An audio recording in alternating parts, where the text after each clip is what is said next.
En lep dober večer vsem skupaj. Moje ime je Bože Biščak, sem odgovorni urednik Demokracije. Ta večer je nekakšna 25. etapa neke vseslovenske turneje revije Demokracija, na kateri predstavljamo avtorje knjig, hkrati pa še malo pokomentiramo aktualno politično dogajanje in tudi dogajanje v lokalnih skupnosti, v kateri gostujemo.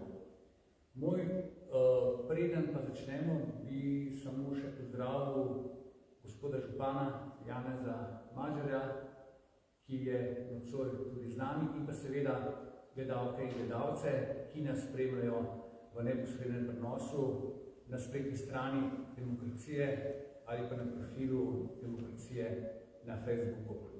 Moj nocojšnji gost je gospod Miro Petek.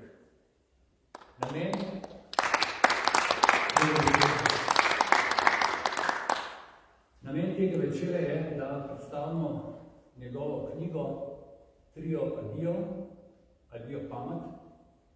Gospoda Petka mislim, da ni treba posebej predstavljati.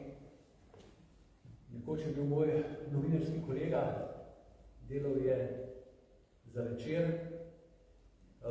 Leta 2001 se mu je zgodila neka huda krivica, tragedija, v kateri je skoraj izgubil življenje, ko so ga neznanci podatkovali napada zaradi njegovega novinarskega dela.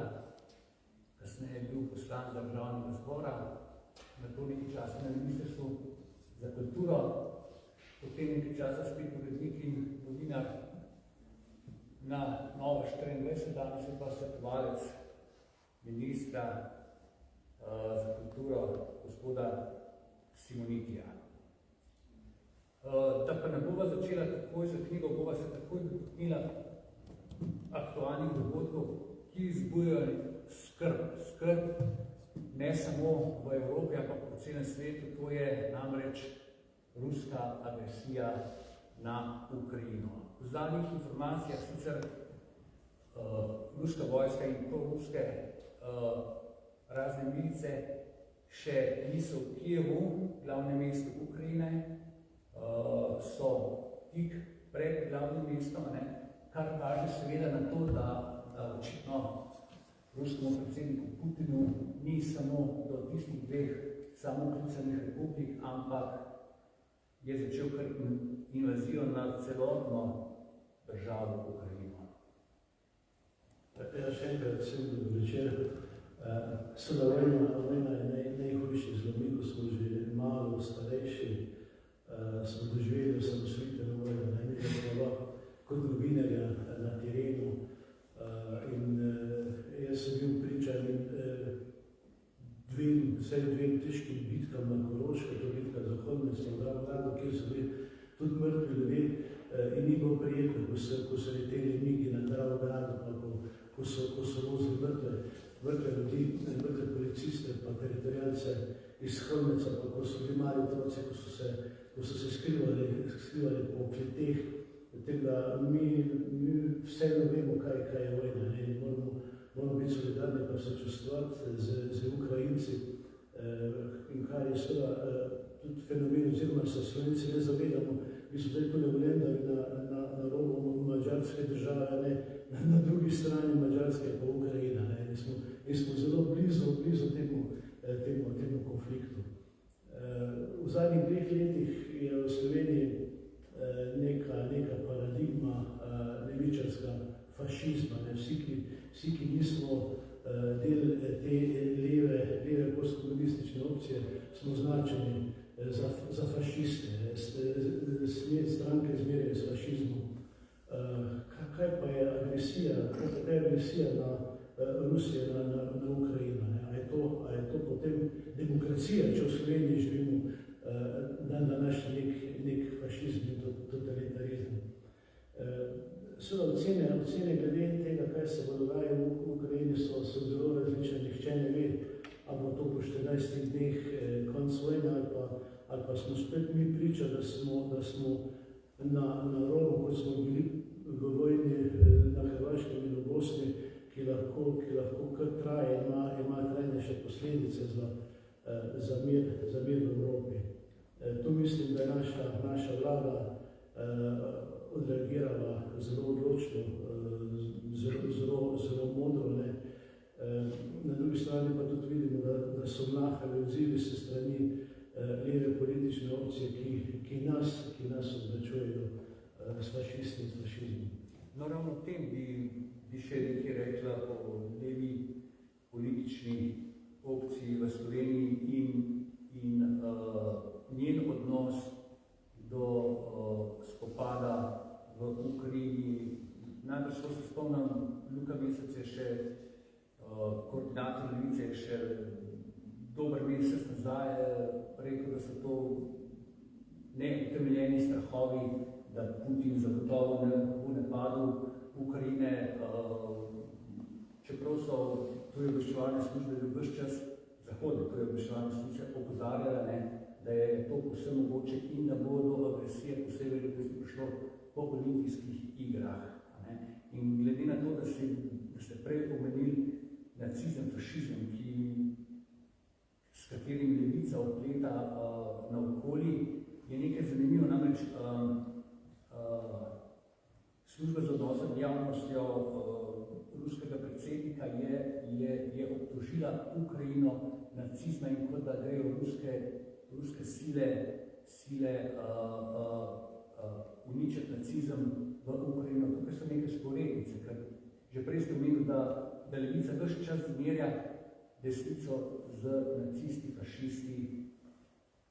Ja, ta levičarska paradigma pač govori o tem, kot da bi Rusi v Ukrajino prinašali demokracijo in sicer na tankih in z orožjem.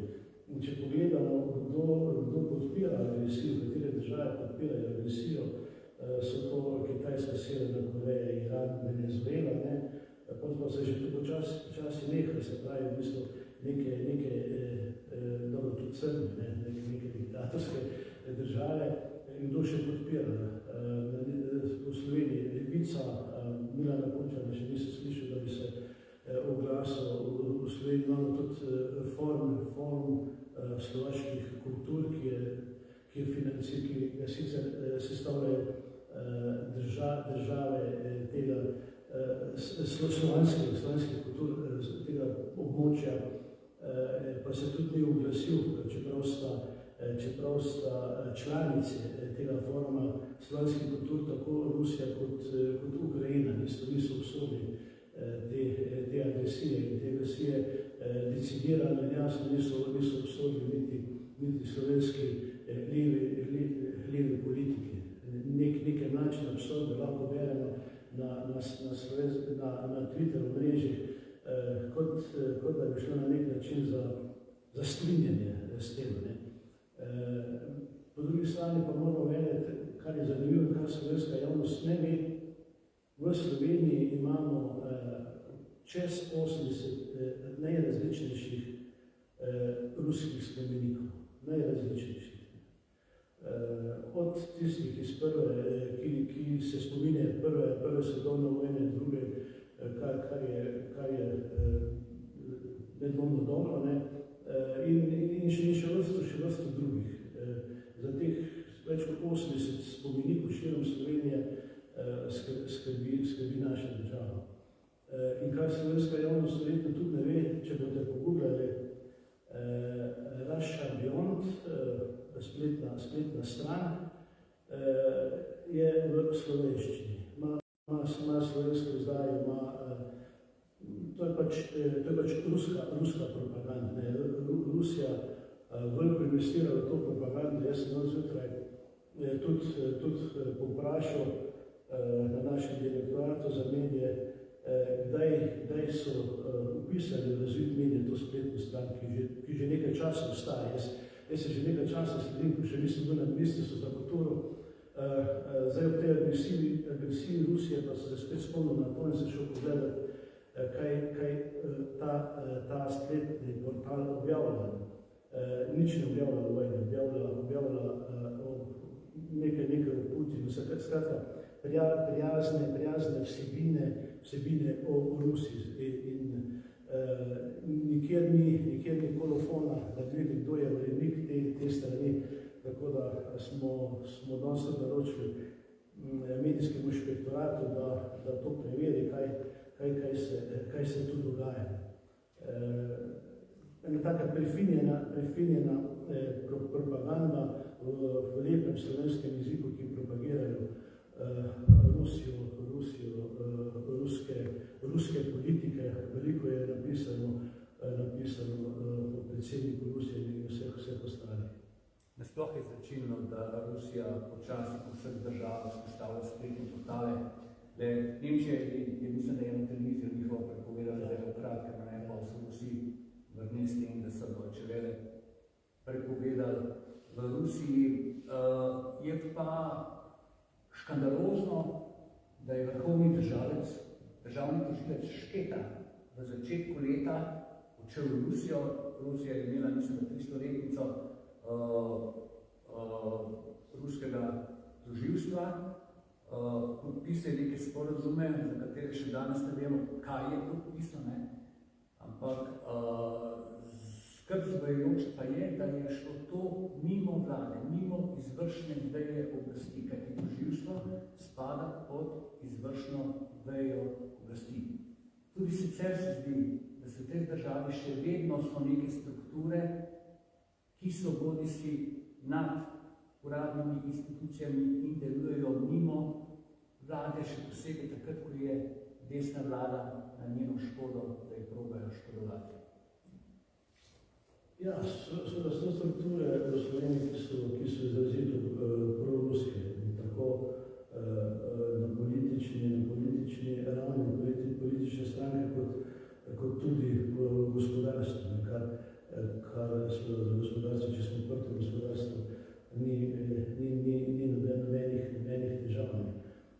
Težava pa nastopi takrat, če Evropska unija pa mednarodna skupnost uvede določene embarge na odnose gospodarske ali kakršnekoli z Rusijo, da se to ne spoštuje. Potem seveda ne bomo na tem področju nič narediti. Tudi sedaj, kar Evropa napoveduje še ostrejše sankcije, je seveda vprašanje, kako so lahko uspešne, če posamezne podjetja ali pa posamezne države tega ne bodo upoštevali. Seveda, to bratenje z Rusijo pa seveda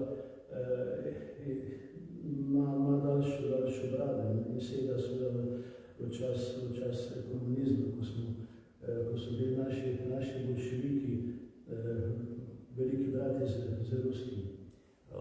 Kakšno pa vaše mnenje, se Bruselj oziroma Evropska unija ali zveza NATO dovolj hitro odzvala na očitne ekspanzionistične težnje Kremlja oziroma predsednika Vladimirja Putina? Jaz se bojim, da ne. Tudi se bojim, da bi v tem primeru ponovili zgodbo Bosne in Hercegovine, da bi se na koncu res prihajalo tam do nekih velikanskih pokolov, na koncu pa bi prišli do nekega Daytona, tako pa Bosne in Hercegovini. In jaz upam, ker je zdaj ta eskalacija šele na začetku, da bodo mednarodne sile, tudi NATO, toliko močni, da bodo tudi poskušali vzpostaviti to eno ravnotežje, če hočete, ravnotežje strahu, da res ne bi prišli do tistih najhujših pokolov, kar smo tudi videli v Bosni in Hercegovini, ker na koncu se usede za zeleni mizo, na koncu se nekaj pomeni. Očitno ima pa Rusi to politiko gotovih dejstev, da zasede določeno področje, da pač se potem pogaja, da to skozi leta ostane tako pat je po načelu. Nasploh se namreč zdi, da Bruselj zanima vse marsikaj drugega, kot pa tisto, zaradi česar je sploh Evropska unija nastala. Vemo, da je bila EGS je bila od začetka to gospodarska unija, Evropska unija, Evropska gospodarska skupnost, potem je bila Evropska Evropska unija, mišljena je bila za prost potok blaga, ljudi in kapitala, zdaj pa opažamo, da napada posamezne nacionalne države zaradi čist drugih stvari, recimo Madžarsko zaradi družinskega zakona, Poljsko zaradi tega, ker so sprejeli zakon, kdaj se morajo sodniki upokojevati. V Slovenijo sem prišla delegacija in je začela učiti vladavino prava, skrbelo je STA. Hkrati pa za varnost se pa ne skrbi, hoče reči, da se z vsem drugim ukvarja, kot samo s tem, zaradi česar sploh imamo Evropsko unijo in zaradi česar smo mi šli v Evropsko unijo. Res je, v bistvu se s temi bistvenimi problemi Evropske unije in držav ne ukvarjamo. Mi smo imeli v lanskem letu tudi inšpekcijo, ki je prišla na področju medijev, ki je prišla z določeno predpostavko, z lažnivo predpostavko k nam. In kar smo mi razlagali vse skozi, to zadnje leto, dve, enostavno niso hoteli slišati. V nas odpisali, v nas razpravljali v Evropskem parlamentu, kaj smo mi povedali z Ministrstvo za kulturo, enostavno niso akceptirali. In na nek način ta Evropska unija z vsem tem glomaznim birokratskim aparatom postaja precej impotentna. Na drugi strani imaš pa ti eno Rusijo z nekim carjem na vrhu, ki točno ve, kaj hoče, in težko se je za tako anemično Evropsko unijo temu upirati. Seveda, vemo, da Evropska unija je to glomazen birokratski aparat, še hujši, kot je valjakoč Jugoslavija, ki je ogromno stane. To so ogromna sredstva. Samo da damo pa na koncu vse skupaj navado, pa rečemo, ok, v Evropi je mir, v Evropi smo uspeli zadržati mir do tega trenutka, tudi zaradi Evropske unije, ki pa žal izgublja ta svoj naboj in pa seveda tisto prvotno vrednost, s katero se v bistvu začeli. Malo prej ste omenil, da se slovenska politika ni tako, oziroma leva slovenska politika ni tako odzvala na agresijo Putina na Ukrajino. Omenili ste tudi polemičnost nevladnih organizacij, omenili ste Evropski inštitut. Nasploh so v Sloveniji nevladne organizacije nekaj čudnega, ampak s tem mogoče delamo krivico tudi nekateri, ker praktično v Sloveniji je vsako društvo nevladna organizacija in ko kritiziramo nevladne organizacije, čeprav mi vemo, katere mogoče delamo krivico, recimo gasilskim društvom, reševalcem in tako naprej, pa mogoče nevladnim organizacijam na lokalni ravni, ki resnično nekaj dobrega delajo za lokalno skupnost. Spregovorim pa o teh nevladnih organizacijah, kot je Inštitut 8. marec, pa ne vem, kakšne še vse imena, danes bo lep dan, ali nekaj takega, ki so se pa zdaj, ki danes bo nov dan, prav politično angažirali, ostale so aktivistične nevladne organizacije, ki je proti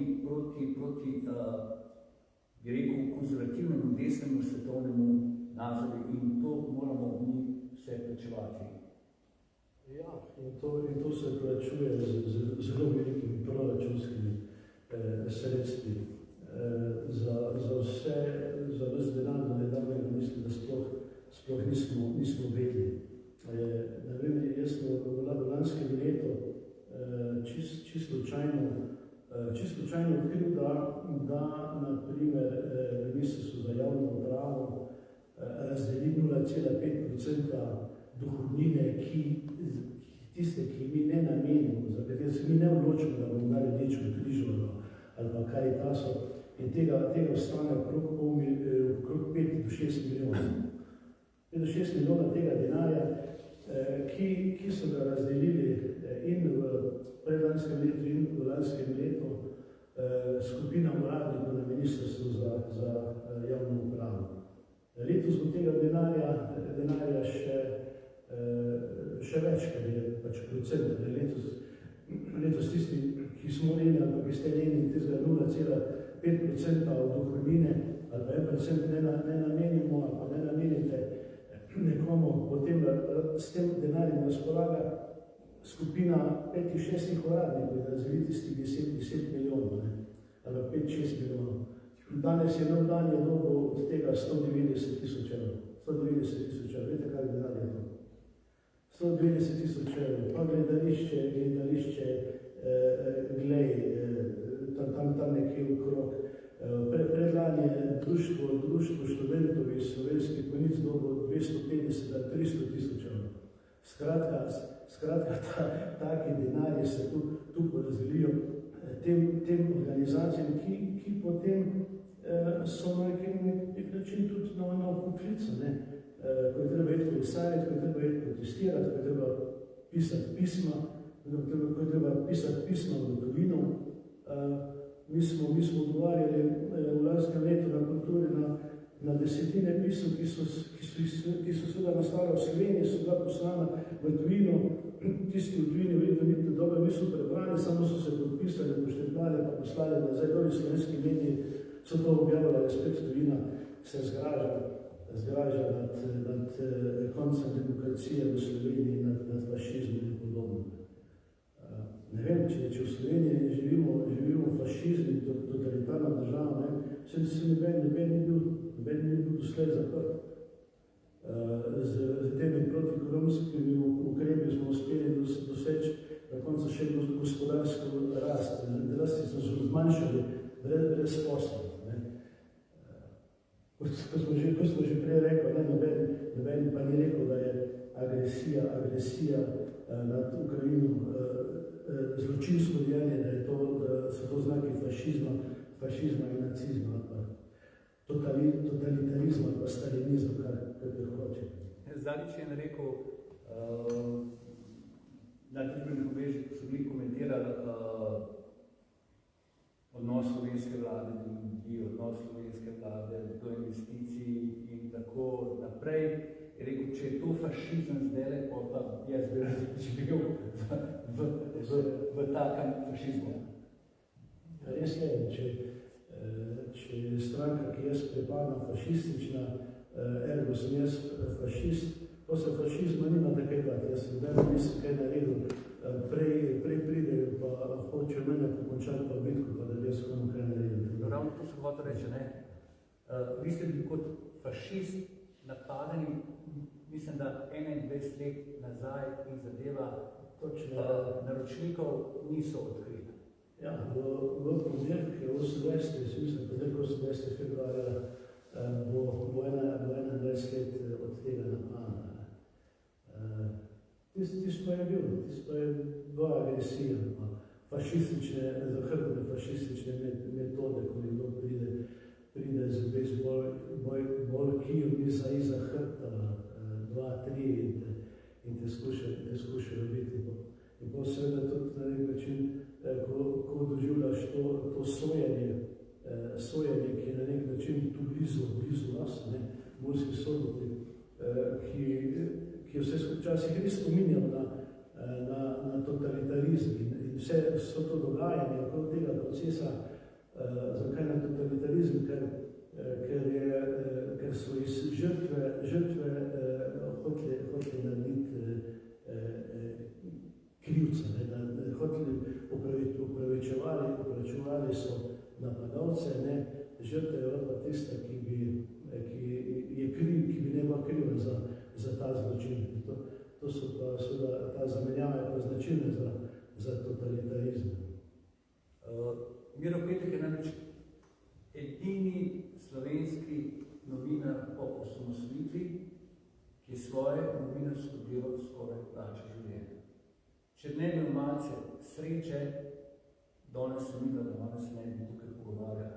Mogoče bi mogel k njemu na grob hoditi, ampak hvala Bogu, da se je končalo, lahko se je končalo. Po drugi strani pa se nekateri novinari, kot je Blas Gaga, Evgenija Carl, Mojca Pašek, jutri se, mislim, da bo razglasitev sodbe v zadevi tistih presnih tudi, počutijo življenjsko ogroženi zaradi nekaterih tweetov predsednika vlade, ki so pa samo odgovor na njihove laži in manipulacije. Malo so zamešali vse to pojmovanje žrtve, napadalca in tako naprej. Ja, in to je res absurd, ko danes pač to spremljaš, kdo se razglaša za žrtvo, kdo želi biti žrtvo v tem slovenskem medijskem prostoru, ko se prav nobenemu nič ne zgodi. V bistvu ni lažje v slovenskem medijskem prostoru, kot pa kritizirati nekega politika. Jaz sem tudi v svoji karieri, dobro, jaz sem živel tam na Koroškem, pa sem tudi pisal včasih v tej državni politiki, zaradi tega, ker sem preiskoval denacionalizacijo in privatizacijo slovenske industrije jekla in seveda je bilo treba tudi pogrezati tudi vrhove slovenske politike, samo to je najlažje. To je najlažje. Pa že takrat smo lahko vsi govorili, da so politiki pokvarjeni, da predsednik vlade krade, da on je poneverje, da v bistvu se lahko že takrat in tudi danes povedal v politiki vse, ne? In se ti nič ni zgodilo. Mislim, redko, da bi kak politik, meni enkrat Drnovšek nekaj odgovarjal, njegov kabinet lepo so odgovorili v pismi bralcev. Nevarnost tiči drugot, ne v politiki, neposredno. Ne. Če pač preiskuješ ta kriminal, ki pa je bil ta tranzicijski kriminal, ki pa je seveda posledica tega, da v Sloveniji politika pa organi pregona pa pravosodje ni delovalo. In ni lepšega govoriti na TV Slovenija, na RTV Slovenija, imeti lep status, lepo plačo, pa malo plunt levo in desno po politiki. To je v bistvu najlažje, ni pa tistega preiskovalnega novinarskega erosa, ki bi raziskoval ozadje, kar smo včasih vendarle kar počeli.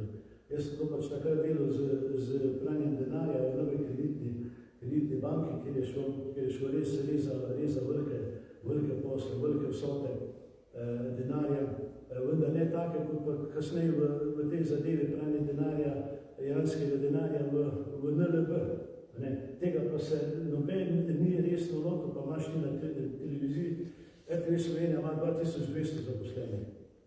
Ko smo bili pri vojni tule blizu nas, 500 km vojne v Ukrajini, RTV Slovenija ima 2200 zaposlenih.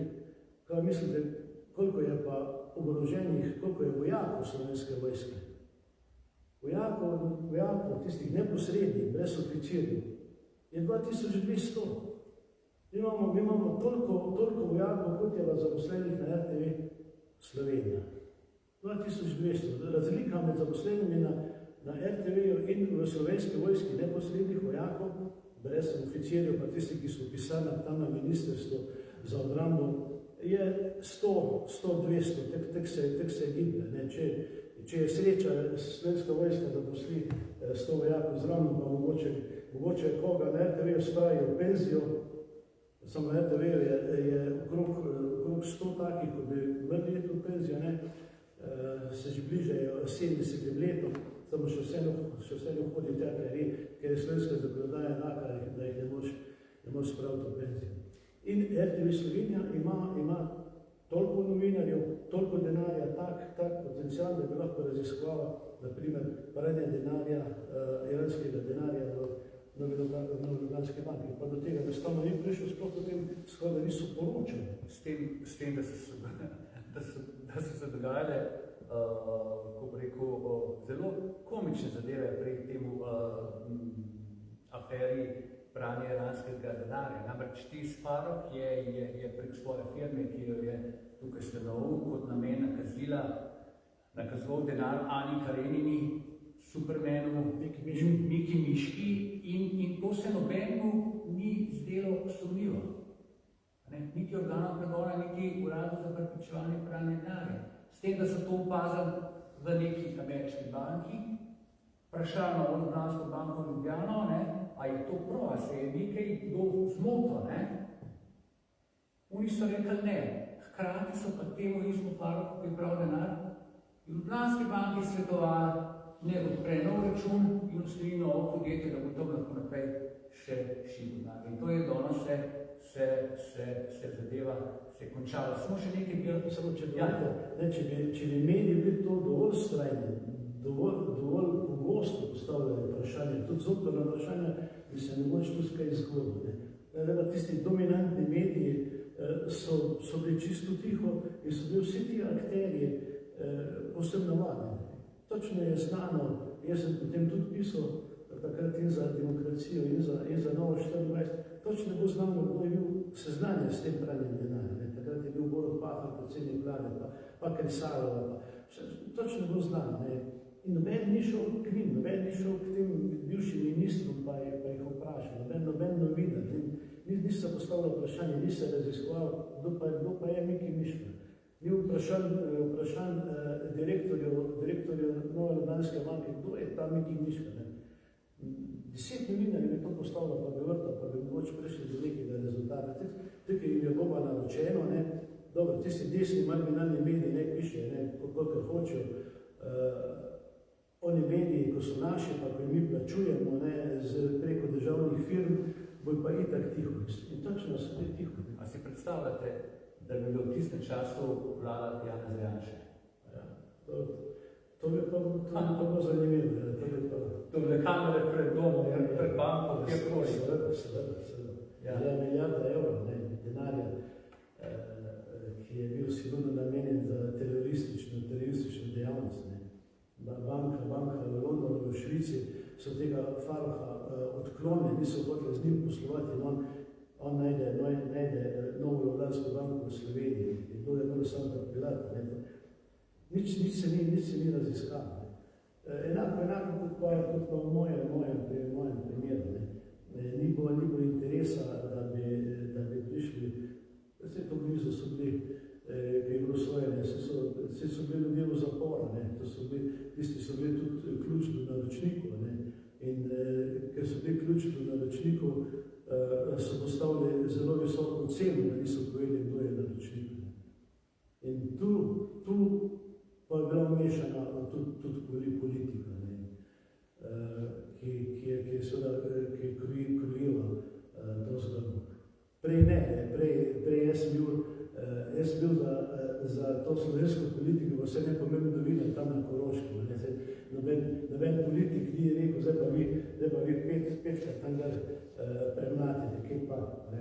Jaz sem pač pisal teh koroških pokvarjenih tajkunih, ko so nakradli si premoženje še in še, ko so pravi denar, ko so švercali, ko si bil pač toliko me je novinarstvo potegnalo, tak novinarski ero, da sem pač temu sledil.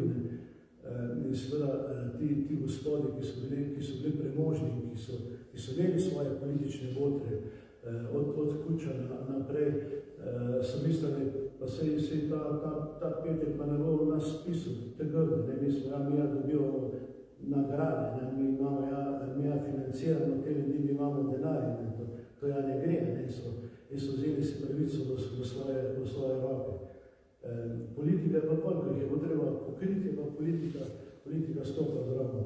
In tudi sigurno tudi v primeru tega Iranca je na koncu pač politika dala soglasje, da se lahko to počejo in na koncu so vse te bančnike, ki so pač tisto delo upravljali, pa ne zastojni, vse so sigurno dobili lepo nagrado.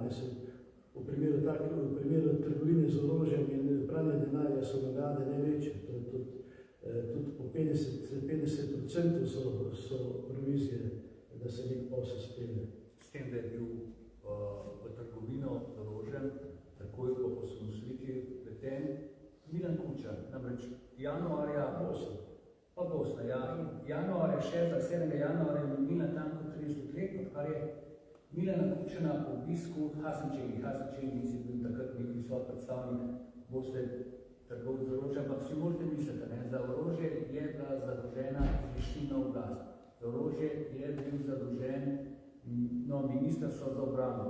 Čengič je šel mimo ustaljenih poti točno do Bučina. S tem, da je čez nekaj mesecev kasneje takratni obrambni minister Janez Janša ga ni hotel sprejeti preprostega razloga, ker ni imel ustreznih pooblastil ta Čengič. Kasneje pa so ta vzporedni mehanizem je začel sam trgovec z orožjem in do odkritja tega orožja pa prišlo na mariborskem letališču leta 1993. Zdaj pa, če samo preden bova šla na vašo knjigo, samo še nekaj se vrneva, prej ste omenjali nevladne organizacije. Mene pa samo še nekaj zanima v zvezi s temi nevladnimi organizacijami, ker na to ministrstvo za kulturo često, a se ve približno, koliko je samozaposlenih v kulturi. To je potem tak glomazen z sistem, ki si je Levica sama sebi naredila zadnjih 10 let. Ja, teh samozaposlenih je okrog 2400, tisti, ki dobivajo plačane prispevke od države, kako ste prispevke 420 evrov in tam okrog. Mi poskušamo to število manjšati, ker je to absolutno previsoko 2400. To so pač tisti, ki so vrhu teh protestirali tam pred ministrstvom. Seveda tisti vrhunski dobri umetniki ne rabijo tega statusa. Ta status je tak, da je cenzus okrog 20 000 evrov in da ne smeš ti preseči tistih 20 000 evrov, ker te pač ta status tudi vzamejo. S tem, da tudi ugotavljamo, da imajo nekateri ta status, pa imajo še pa ene društva, pa dve društvi in se denar lepo pretlaka. Hočem reči, da tisti res dobri umetniki, dobri igralci, dobri pevci, tega ne rabijo, ker lahko z svojim delom na odru zaslužijo bistveno več. In kar je še zanimivo, v zakonu je zapisano, da nekdo, ki ima 20 let status samozaposlenega, nekdo, ki 20 let dela nekje v kulturi, v neki galeriji ali knjižnici ali kjerkoli, in ko on napolni 55 let delovne dobe, mu država avtomatsko plačuje še te prispevke do penzije. Si morate misliti, da pri nas naši železarji tega ne vejo. Včasih bi v takih primerih šli na cesto. Naprimer, če tale Rešica Sutličeva, ki je tudi imela včasih status, ki je zdaj v parlamentu, in če je 20 let zaposlena nekje na področju kulture, je po letu 55 ni treba več dokazovati teh svojih umetniških presežkov z knjigo ali pa z razstavo, pa se kaj s nekimi gledališkimi dogodki, pač pa dobijo pole, je to avtomatizem, celo 50 pa do penzije, kar je mene, ko se to videl, res presenetil. Tako da na tem področju je še ogromno dela. No, govoril ste, koliko je samozaposlenih v kulturi, ki država oziroma mi, davkoplačevalci, plačujemo prispevke. Zdaj bom pa jaz vam en primer povedal, je resničen. Ko sem ga jaz slišal, sem se prejel za denarnico najbolj. Od začetka mi je bil malo smešen, pa nič več, bi se človek zjokal. Namreč, komu je ministrstvo za kulturo takrat pod levimi vladami plačevali prispevke kot samozaposlenemu v kulturi. Namreč, vnuk nekega primorskega gradbenega barona, tajkuna, je bobnar. Ok, rečeš, bobnar, umetnik, glasbenik. Plačujemo mu prispevke, ampak zakaj je on delal? On je umetniško proučeval. odboj zvoka od betonskega zidu. To jaz plačujem, kot ti plačuješ, to vsi mi plačujemo, predvsem pa tisti v zasebnem sektorju. Tako se je delil narod levice, da se je kupovalo zaupanje ali pa lojalnost levici. Zdaj pa, če se greva, gospod Petek, zdaj pa zares na vašo knjigo. Tole je knjiga gospoda Petka Trio Adijo pamet, govori o 3 predsednikih vlade, potem bo šla še pač na nove oziroma na kandidate, govori o Miru Cerarju, Alenki Bratušek in Marjanu Šarcu. Zanimivo je, da je naslovnica te knjige karikatura. Ja, ker tudi vsi ti 3 predsedniki, bivši predsedniki vlad so bili na nek način politične karikature, ne? Od Mira Cerarja, Marjana Šarca pa Tvršice Bratušek. Njihov skupni imenovalec je bil, da so tudi obupali, da so prečasno dehali vladati.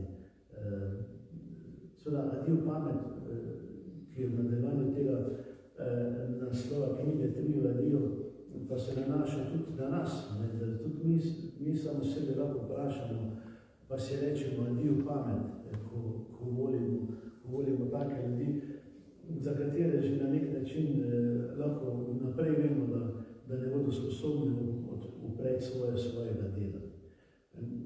Ker vlada je bil predsednik vlade, je vendar ena posebna veščina. Lahko imamo radi Boruta Pahorja, da je fajn dečko, kot predsednik vlade se ni vnesel, enostavno se ni vnesel.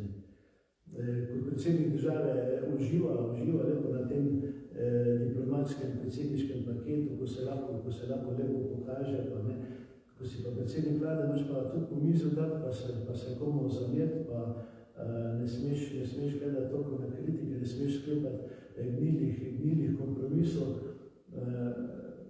predvsem pa ti niso bili v stanju voditi države in je bilo to eno izgubljena priložnost, pa izgubljeno obdobje 5-6 let, koliko so oni skupaj bili na oblasti. Njihova zapuščina seveda ni dobra. Njihova zapuščina je klavena. V bistvu smo imeli po svoje tudi srečo, da je Šarc vrgel puško v koruzo, da je pač vlado prevzel Janez Janša, ki je pa v takih izrednih razmerah vajen delec, zna v takih razmerah vladati. Že spomnimo se samo osamosvojitvene vojne. Ena anekdota, ko smo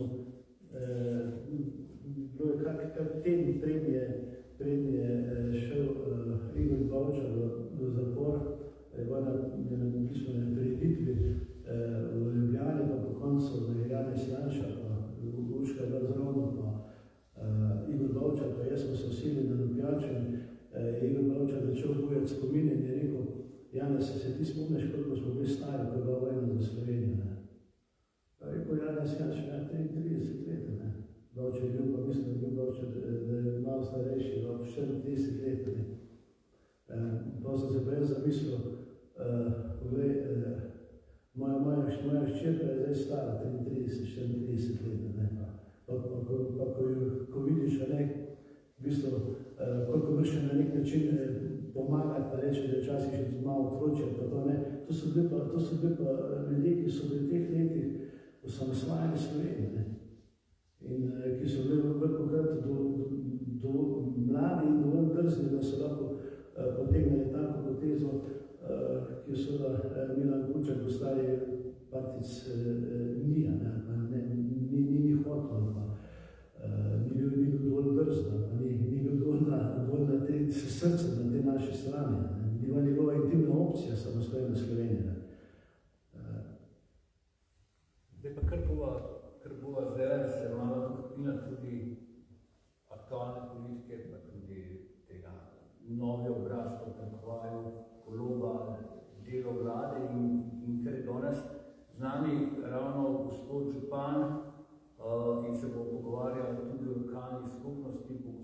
župan lahko povedal tudi malo o lokalni skupnosti, pa še kandidat na bližajočih državno-zborskih volitvah, kandidat SDS. Gospod župan, kar izvolite. Se nam lahko povedati.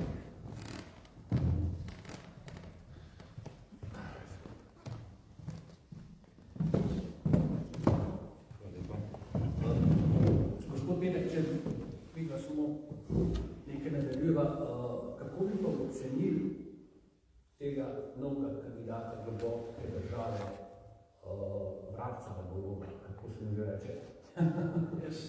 Se on sodi v ta kontekst tega adiopana, s tem, da on ni nov obraz, tisti, ki so malo starejši, pa ki spremljamo politiko, vemo, da je že bil v nekaterih političnih strankah.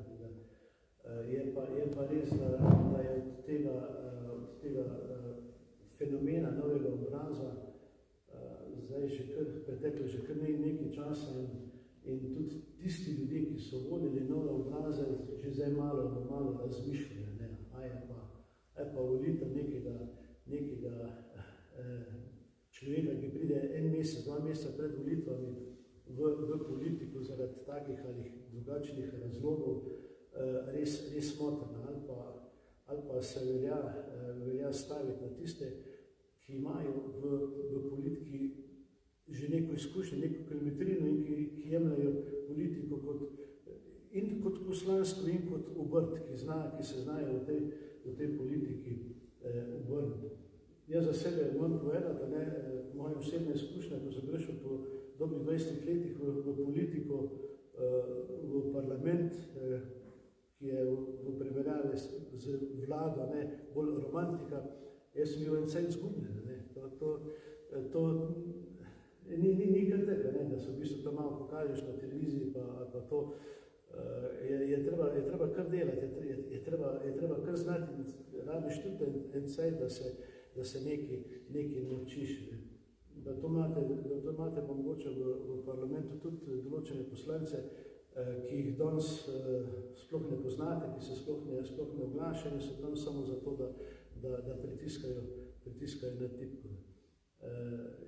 Dobro, to je na nek način najnevarno, če dobiš ti nekoga takega parlamentu, pa to, če en tak pride na vlado, ki ni vešč vlade, če pride do te, če si želi ta položaj zato, ker se hoče nekomu maščevati. To je pa še toliko slabše. Gospod župan, pogledajte, poleg tega, da leva opozicija in tudi ta nov kandidat, ki je v novi stranki, čeprav ni toliko nov, je bil že prejšnji stranki Robert Golob, vladi pogosto očitajo, da je fašistica, nacistična, ne vem, kaj še vse, hkrati pa sami sebe predstavljajo kot ljudstvo. Ampak pravo ljudstvo je v lokalni skupnosti. Kako vi v lokalni skupnosti, pa bom rekel, malo tako, občutite ta fašizem? Zdaj mi lep večer, gospod direktor, gospod Milan Betek, spoštovane gledalke, gledalci, vsi prisotni. Lep večer in dobrodošli v Lendovo. Me veseli, da lahko gostimo mnogo zares dobrih misli smo slišali in tudi dejstev. Kot nov politik iz gospodarstva sem prišel in mlad postažil župan, sem okusil 2 vladi, delovanje 2 vlad ni primerljivo. Hvala Bogu, da je tako, da je tudi epidemija prišla in kljub epidemiji je ta vlada dokazala, da je z pravimi ukrepi, kot ste že prej omenili, v pravem času zavarovala gospodarstvo. To je direktno tudi zavarovanje ljudi, saj tudi posledično je nezaposlenost, tako rekoč, še znižala kljub koroni, ko smo opazovali po svetu odpuščanja in tragedije zapiranja tovarn, kar je mene tudi prizadelo. In da sem pa ponosen, da v tem trenutku lahko povem, da tudi v našem kraju prodajamo zemljišča, odpirajo nove kapacitete, se pravi, prav včeraj sem obiskal Ilirijo, ki gradi 6000 kvadratov veliko distribucijsko skladišče, Tajhen Varstroj gradi veliko isto proizvodno halo za napredno tehnologijo robotov. Se pravi, da ne moremo govoriti o fašistični vladi oziroma kaj takega, pa vendar bi se vrnil na razliko med dvema vladama, saj leta 2019, kar se tiče lokalne skupnosti, je bilo zares prelomno. Ko je na matičnem odboru pri pripravi državnega proračuna odbor sprejel povišanje povprečnin za občine, smo bili zares 212 županov srečni, saj denar, ki prihaja od povprečnin v lokalno skupnost, gre dejansko direktno ljudem, kot ste sami tudi povedali, in saj denar prihaja od ljudi, od davkoplačevalcev, in če prihaja v lokalno skupnost, prihaja tudi nazaj, tako rekoč, v kvalitetno življenje, v kvalitetne storitve. In pač tragikomedija po tistem vezanje zaupnice ministra in metanje puške, pa že ne bom komentiral, ampak zares v pravem času je premier Janez Janša naredil to potezo in to dokazuje, da ve združevati. Nekateri vejo napadati, rušiti, nekateri vejo graditi. In to je dokazal tudi predsednik vlade Janez Janša, da ve reči združevati in ve voditi vlado, tudi Evropsko unijo, mimo glede lansko leto, drugo poletje, je, mislim, po vseh analizah zelo uspešno vodil. Tako da takrat je prva poteza in tudi zares hvalevredna poteza, saj bi tudi v kriznem času, času epidemije, vlagati, jaz rečem to vlaganje v lokalno okolje, dodaja še dodano vrednost k temu uspehu celote, saj z temi vlaganji dejansko lokalna skupnost pospešuje svoj razvoj in tudi visoko kakovost življenja. Vroči kostanj oskrbe starejših, vroči kostanj zdravstveni sistem, vedno samo govorili, nič naredili. Mislim, da so tu enormni veliki premiki na oskrbi starejših in ta smer, bom rekel, ne sme biti pritorgana, oziroma bom karikaturno rekel, gremo naprej, ne nazaj. Volitve so tisti dan, tisti trenutek, ko se o teh stvarih odločamo. Ali gremo naprej, ali pa gremo nazaj. Po mojem mnenju je prava pot ta, ko je predsednik vlade in tudi vsi člani vlade, ki so zares tudi, jaz opažam, dostopni do lokalne skupnosti. Jaz mislim, da ni župana, ki ne bi imel priložnost do kakega ministra, do ministrstva, do predsednika vlade priti in povedati svoje težave, svoje probleme. Tudi posluha je zelo veliko, tudi teh razpisov. Pa ne nazadnje, da tudi pohvalim izpogajan sveženj denarja, ki pripada sedaj Sloveniji, zares popotnica v pravo smer, s tem, da bo tudi prava vlada to dejansko v nadaljevanju tudi vodila in takrat bo tudi prišlo do pravih porabnikov in to so ljudje. Glede, zadnje čase, ko je govora toliko o Madžarski, Orbanu, se pojavljajo neke čudne zgodbe v medijskem mestu, ne vemo, o kom govorimo. Vendarle, ta občina je na meji z Madžarsko, tukaj živi precej velika madžarska manjšina, kakor jaz slišim in vem, Slovenci in Madžari na tem območju živijo v nekem sožitju, sodelujejo med sabo in si tudi pomagajo. Povsem normalno je, da njihova matična država, oziroma niti ne njihova država, ampak pač kakšna podjetja iz Madžarske vlagajo denar v Slovenijo. Samo očitno nimajo pravega predsednika vlade. Mislim, da vi zadnjič ali včeraj ste govorili za neko televizijo po enem hotelu.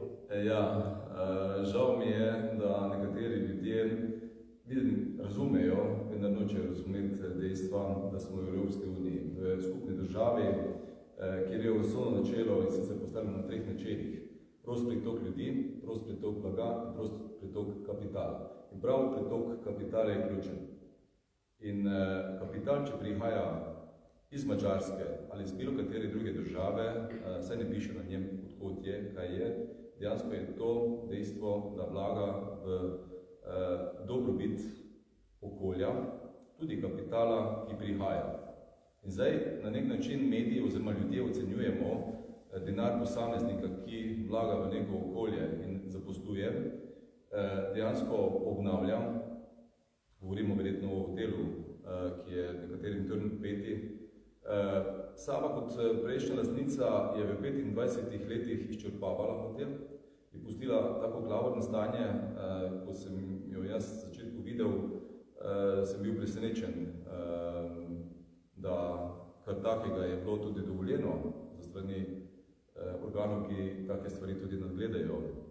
In moram povedati, da po 25 letih je sicer hotel zaprt, vendar delavci so na plačilni listi in vsaki mesec dobijo svoje osebne dohodke redno domov. Da pa je zaprt in kapital to trpi, to je njihov kapital. In to je njihovo tveganje, ampak obnavljajo. Vi kot človek, ki prihajate iz gospodarstva, boste to vedeli, vam je to razumljivo, kako pa nekaterim to vliti v njihove možgane, ker si ne dovolijo nič več, razlagajo si po svoje, manipulirajo, lažejo. Ampak, pustimo to. Gospod Peter, tukaj smo govorili o madžarskem kapitalu. Vi prihajate iz medijev, ampak večina slovenskih medijev je v tuji lasti. Očitno iz pravih držav ali pa pravih davčnih oaz. Ja, se imamo na eni strani dobro finance, kjer so švedni lastniki Bonniera, potem imamo največjo medijsko hišo, ki ima tudi največji glasovski kolač, najbogatejša Pop TV, prav tako tuj lastnik. Edino ta madžarski kapital je tako hudičen in na poti. In kar je pa zaskrbljujoče, ta gonja proti te madžarske kapitale, proti madžarske, proti madžarske kot celote, madžarska skupnost v Sloveniji se zaradi tega lahko počuti, lahko slabo počuti. In to gonijo predvsem ti levi politiki, levi mediji, ki pa hkrati, jaz imam izkušnje iz Barcelona mandata v parlamentu, ki pa hkrati si skozi želijo, pritiskajo v vsakem mandatu, da bi narodnosti iz bivše Jugoslavije, se pravi Srbi, Hrvati, Bošnjaki, postali avtohtona manjšina. Jaz sem bil vse na dveh sestankih zravno, kjer so bili predstavniki pri predsedniku parlamenta in stalno pritiskajo in mi jim razlagamo, da avtohtona manjšina v Sloveniji vemo, kdo je, a ne? Ne more biti nekdo, ki se je prisilil pred 20 leti iz Bihača postati v Sloveniji avtohtona manjšina. In zdaj imamo mi primer izredne gonje proti Madžarom, in s tem na nek način tudi proti madžarski narodnosti skupnosti v Sloveniji, ki se ne more dobro počutiti na tak način, ko gledajo stalno te napade na televiziji in hkrati ustanovljanje nacionalnih strank in težen potem, da težen po spremembi ustave, da bi se tudi bivše narodnosti Jugoslavije vpisali v ustavo kot avtohtone narodne skupnosti. Malo moramo ločiti avtohtono pa alohtono. Tu se popolnoma strinjam z vami. Vsekakor je tu avtohtona narodna skupnost, ki je živela tu skozi generacije in ko ste tudi začetku povedali tvorno, sodelujoče in neizključujoče. In zato vsi ti napadi in pritiski na madžarsko, tudi vlado. Jaz pa vsaj eno stvar povem, Madžarska je 10-milijonska država, Budimpešta samo 2-milijonska. Veste, o čem govorim? In to vlado so izvedli oziroma postavili oziroma izvolili Mađari. Kako pravico imamo mi iz Slovenije soditi o neki vladi, če jim pač Mađarom paše? In Mađarom očitno paše, saj so ukrepi, katere delajo, tudi pomoč izven meja, tu živečim Mađarom, je to dokaz, da čutijo, da treba ljudem pomagati na gospodarskem področju, kaj je osnova za tudi obstoj. Če ni gospodarstva, se bojo asimilirali, bojo iz domačega kraja odselili. Se pravi, nobeno pravico nimamo v tuji državi ocenjevati drugega predsednika v smislu, da vlaga dejansko v narodno skupnost, ki je dejansko nekoč bila del tiste države. Sedaj smo mi Slovenci, ampak mađarske narodnosti in še enkrat tu tvorimo, se pravi, večinski slovenski narod, manjšina, imamo tu Hrvati, imamo Srbi in tudi Rome, s katerimi v kulturnem in tudi jezikovnem in tako tudi verskem dialogu živimo skladno in zato tudi zares obžalujem, da se te stvari toliko prenapihnejo in dejansko škodujejo zares temu okolju, pa tudi poslovnemu okolju. S tem, da recimo nikogar ni motilo, da ste bila kot posrednja oziroma neposredni lastnik tednika Mladine, zdaj je lastnik York, recimo dve povezani podjetji Safti in Agit. Vsi pa vemo, da sta te podjetji ustanovljeni po drugi svetovni vojni z izključnim namenom za šverc, pazite to, šverc cigaret, da se lahko financirala UDBA. Zdaj pa preden damo zaključno vprašanje nekaj volitev, bi pa samo še gospoda župana vprašal, kaj ste pa vi v tem mandatu do zdaj že naredili in kaj še načrtujete? Tako da bi rekli, da bi nekoga povabili, pa bi rekli, pogledajte, gremo pa malo pogledati našo občino Lendovo ali pa sam kraj Lendova, kam bi ga peljali? Ja, veliko v Lendavi stavimo na turizem.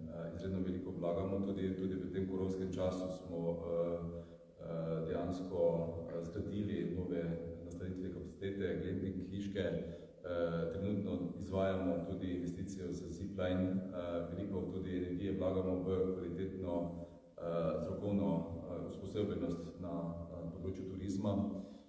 Veliko nam pomeni tudi kultura, saj iz naših krajev izvira veliko posameznikov, ki so doma ali pa onkraj meja ali pa celo v Sloveniji zelo uspešni posamezniki. V našem okolju pa mislim, da moramo izpostaviti tudi kulinariko, saj v lanskem letu je Slovenija kot celota bila gastronomska regija Evrope in v ponos lahko povem tudi, da smo skuhali največji bograč na svetu in to je tudi bil največji dogodek kulinarični v Sloveniji. Se pravi, da z našimi domačini na različnih področjih ustvarjamo eno celoto.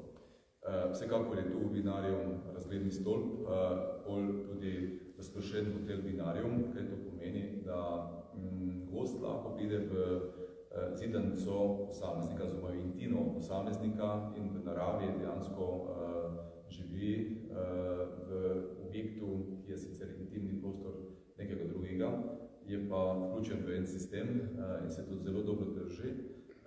Imamo zelo romunska, ampak povem tudi korajžna vina, ki ponujajo zares spretni vinogradniki in tudi ti ponudniki naših kleti, da pa ne samo turizem, vendar tudi na gospodarskem področju, kot sem že prej omenil, veliko teže damo na to, da dejansko imajo tudi mladi na tem področju oziroma na domači grudi priložnost ostati. Moram tudi pohvaliti, da smo v teh letih mladim omogočili prek poletnega študentskega ali pa dijaškega dela, da dijak deluje oziroma prek poletja dela pri gospodarstveniku. In smo gospodarstveniku pokrili stroške delovne sile oziroma dijaka. To je tudi bil unikum v slovenskem prostoru in s tem je poslovnež spoznal, kako delovno silo oziroma kak je trg delovne sile, tudi mladi, tudi finančno oziroma družinsko blagajno razbremenil, drugo pa tudi videl, kako delovno okolje je v naših podjetjih, ki je zares vrhunsko, saj imamo celo 2 gazeli, 2 podjetja, ki so tudi domača, so 2 gazeli. Veliko stavimo na to, da imamo poslovne okolje, kar se da urejeno, da smo na tem področju, lahko tudi na pomorskem področju, lahko povem, da smo na področju vlaganja v Lendavo najprodornejši. Tudi industrijska cona je sedaj že popolnjena, delamo že na širitvi lete. Tako tudi na družbenem področju ogromno delamo, saj smo bili uspešni na razpisu Ministrstva za izobraževanje in dejansko širimo kapacitete osnovne šole, dvojezične osnovne šole, ker so še nastale tudi potrebe po tem. Oddali smo tudi minuli teden v petek prijavo na Ministrstvo za zdravje za razširitev kapacitet zdravstvenega doma. Dejansko že v izvajanju imamo nov projekt čistilne naprave na Motizi, vlagamo v infrastrukturo, v ceste, v ulično razsvetljavo, saj smo imeli že pred mojim prihodom veliko inšpekcijskih odločb o onesnaževanju okolja v starih razsvetljavah, ki smo ga v teh 2 letih spravili pod povprečje zahtevnosti za lokalno okolje.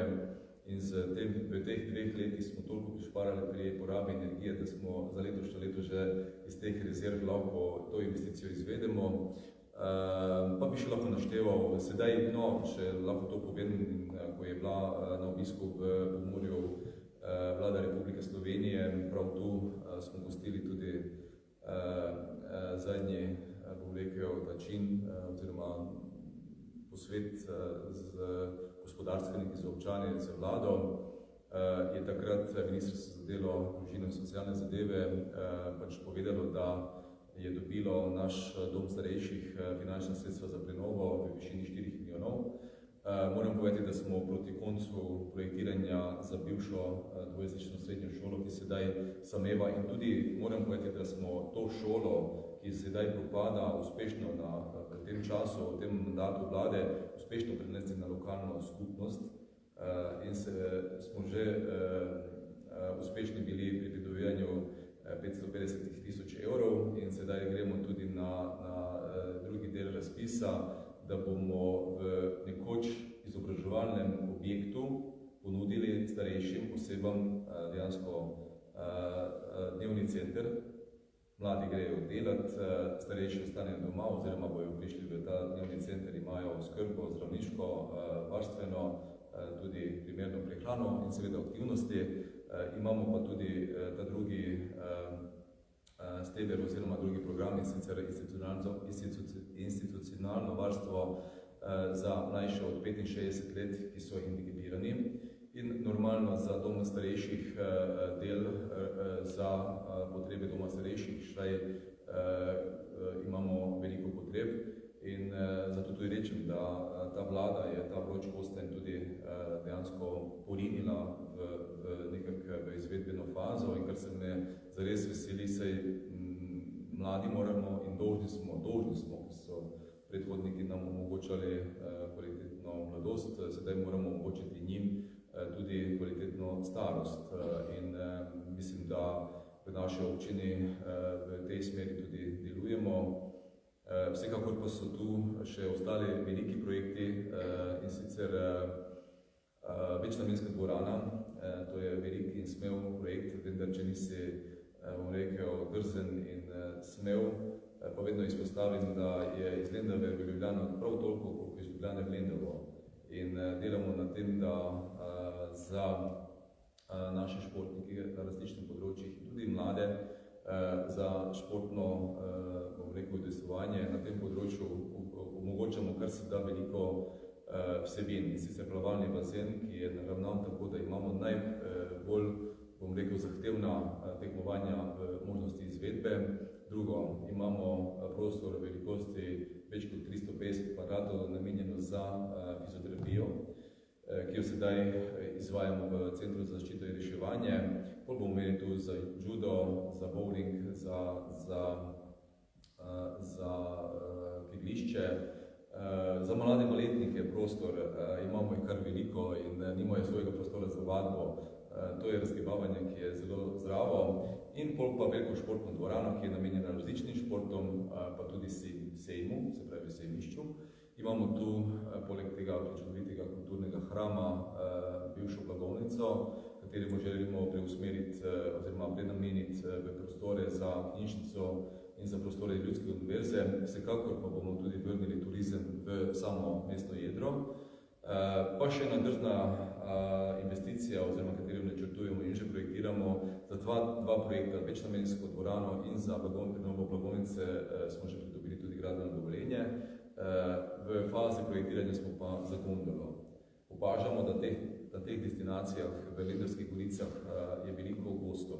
Prihajajo z avtobusi, z kombi in osebnimi vozili, ki dejansko onemogočajo že kolesarjenje, pešačenje in dejansko želimo na nek način z inovativnim pristopom pripeljati od točke A do točke B in ohraniti tudi okolje, da ne pride toliko pločevine, ne pride toliko izpustov osebnih oziroma tovornih vozil v naravo. In ta gondola, ki smo jo koncipirani, je tudi ta investicija, ponuja vse te okoljevarstvene in tudi turistične atrakcije, s katerimi bomo še dodatno podkrepili turizem, kot smo tudi začeli z začetka našega okolja, saj smo na zanimivem, odličnem področju, kjer se dobro je, dobro pije in tudi uživa. A lahko dolite, lahko jaz dodam še temu impresivnemu pa impozantnemu seznamu župana. Jaz sem ravno hotel reči, to je tok so naredil, da je za eno knjigo, pa se ga boji še kaj vprašati. Še kaj bo naredil, ker bo še naprej. Izvolite, gospod Petek. Jaz bi res temu impresivnemu, impozantnemu seznamu zdal še nekaj, kar je župan poznal. Kaj pa? Ja, investicija v dediščino iz Ministrstva za kulturo. Ja, zares je, tu moram... Moram jaz to dodati, da so na občini Lendava pripravili imenitni program, tako je treba, z Mašičko, z vsemi dokumenti, tako je treba in resnično ni bilo nobenega problema komisiji, da je lahko odločil, pa mislim, 200 000 evrov, ne? 200 000 evrov, tako je. Vrednost projekta je 500 000 evrov. Zares, hvala lepa, to ste me... Pa še en projekt sem izpustil, ki bo tudi omenil. In sicer zares veliko nam pomeni, da grad, ki je simbol tudi Lendave, ki je skozi stoletja na nek način bil simbol našega mesta oziroma naše občine, bomo lahko na nek način začeli z prenovo in se tudi iskreno zahvaljujem. Zares izpustil sem, pa tudi Ministrstvo za kulturo moram povedati, da smo, kaj je razlika med dvema vladama. V prejšnji vladi smo naslavljali prošnje za razširitev kulturnega programa za področje slovenske kulturne ponudbe.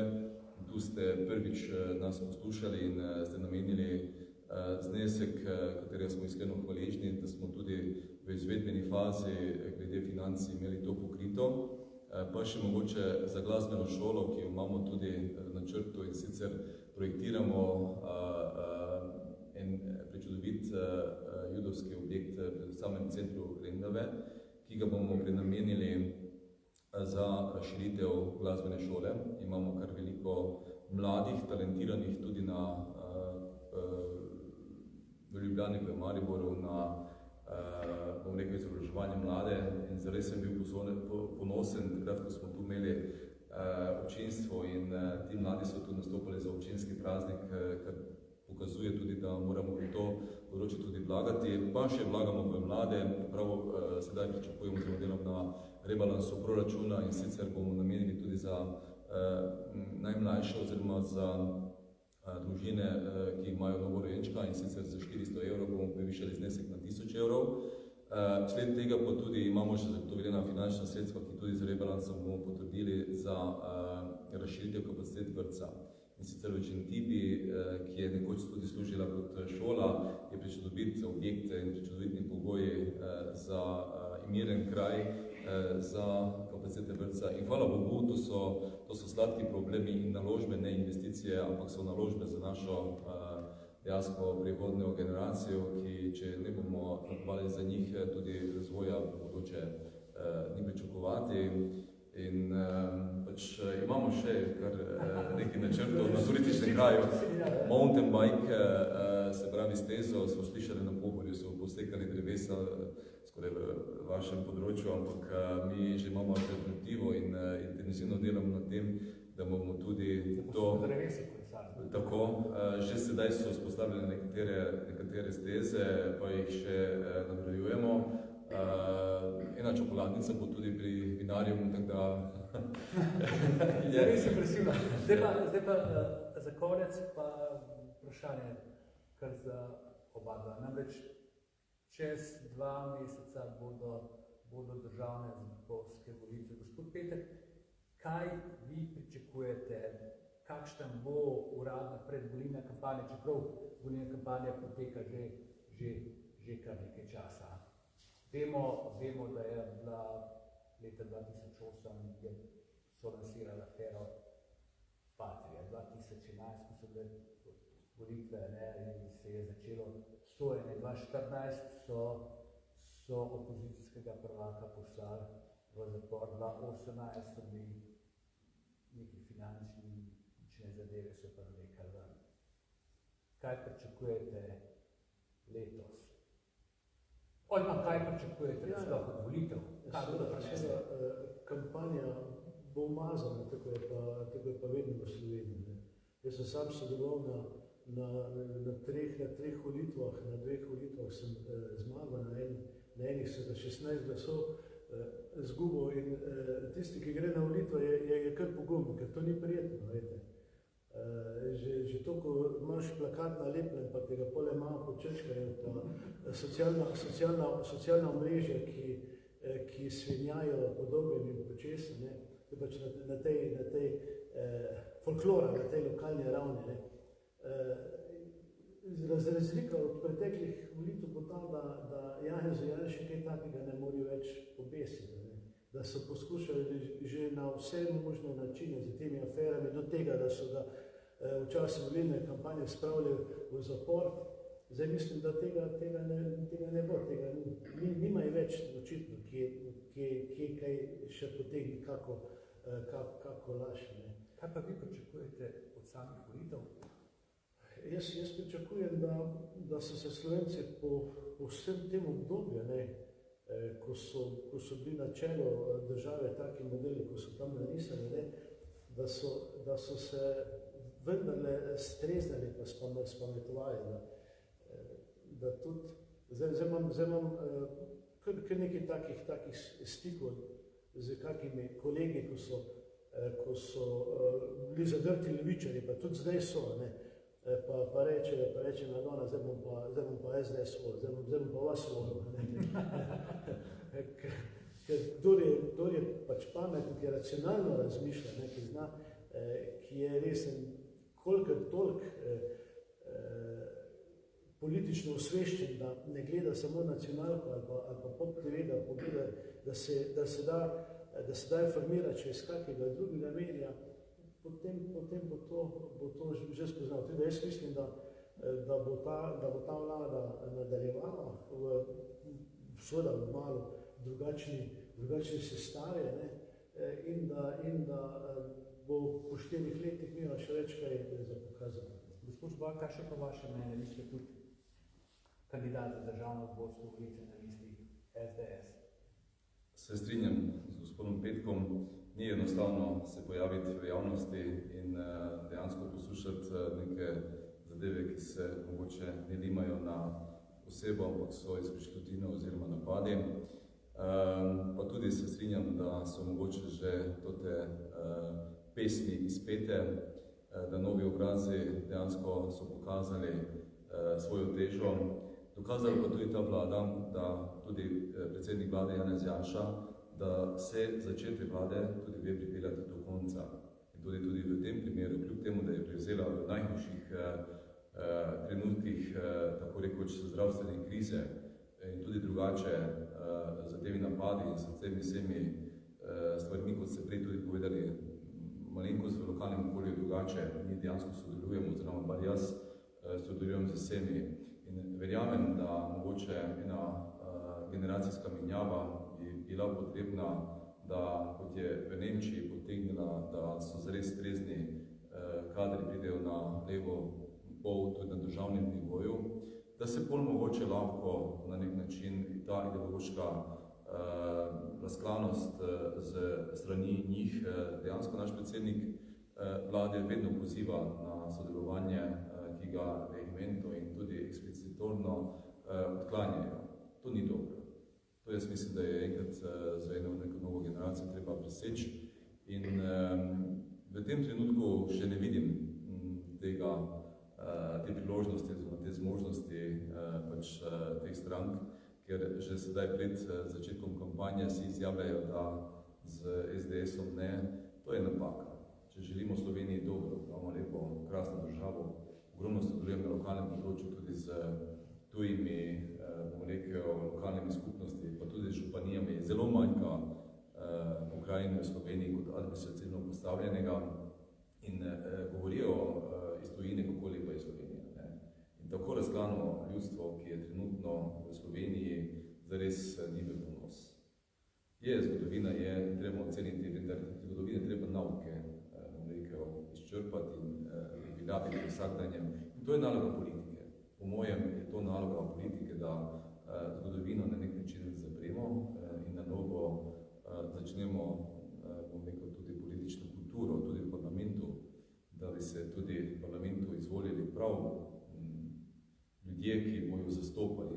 Menim, da lokalno vodstvo, ki je nenehno vsak danjem stiku z občani, z ljudmi, ima drugačen pogled in drugačno kulturo tudi na, lahko povem, na državnem nivoju in verjamem, da jaz lahko pridonesem k temu, če bom pač normalno izvoljen, da ohranimo na nek način neko stabilnost, pa tudi politično kulturo v parlamentu, vsekakor pa gremo naprej, ne nazaj, tako tudi poskušam volivce usmerjati, da več nazaj to, kar je pač tudi v tistem kratkem času novega obraza, ki se ni obneslo, in to je tudi dokaz, da ta smer ni dobra, ne gremo nazaj, pa samo naprej. Hvala za vaše misli. 25. večer revije Demokracija se počasi izteka. Rad bi zahvalil vsem, ki ste prišli. Hvala tudi gledalkam in gledalcem, ki so nas spremljali v neposrednem prenosu. Z nami sta danes bila gospod Miro Petek,